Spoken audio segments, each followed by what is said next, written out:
Le président de la République a consacré la journée de ce 10 mars 2022 à une tournée au niveau des principaux fleurons de l'industrie militaire turque, située dans la zone industrielle d'Ankara. Cette visite intervient au lendemain des échanges téléphoniques entre les présidents Mohamed Bazoum et Recep Tayyip Erdogan.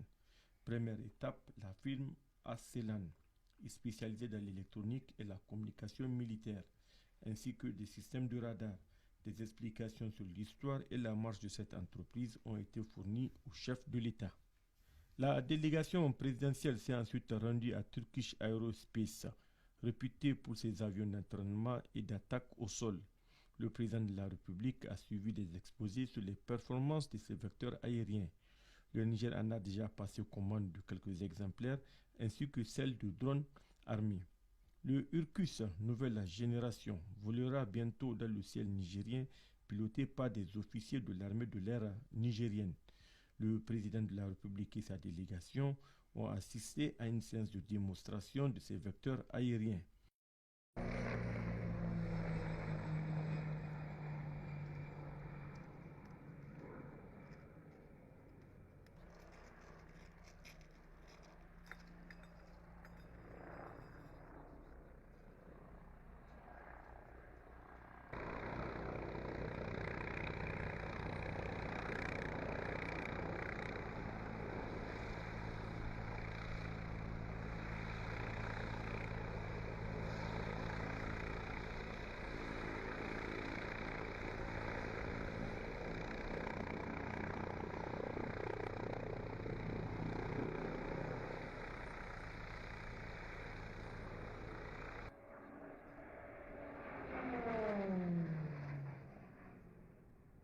Le complexe militaro-industriel Nourol, première entreprise privée de l'industrie de la défense turque, fabrique divers types de véhicules de combat blindés et de systèmes d'armement.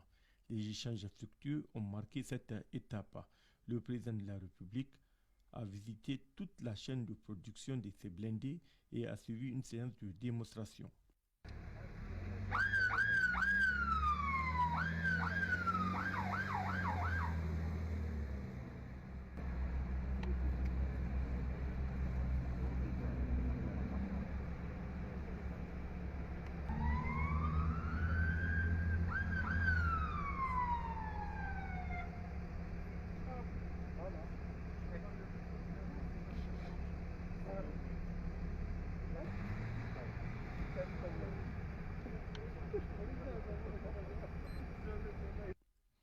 Roksan, leader turc dans le domaine de la fabrication des missiles, a été la dernière étape de cette visite marathon au niveau des complexes militaro-industriels turcs.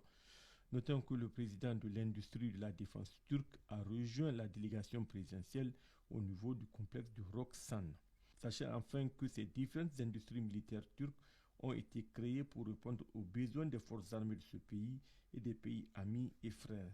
Cette visite au niveau des complexes militaro-industriels traduit l'excellence des relations entre Niamey et Ankara et prouve la volonté effective du président de la République de trouver les voies et moyens de défendre efficacement le territoire nigérien.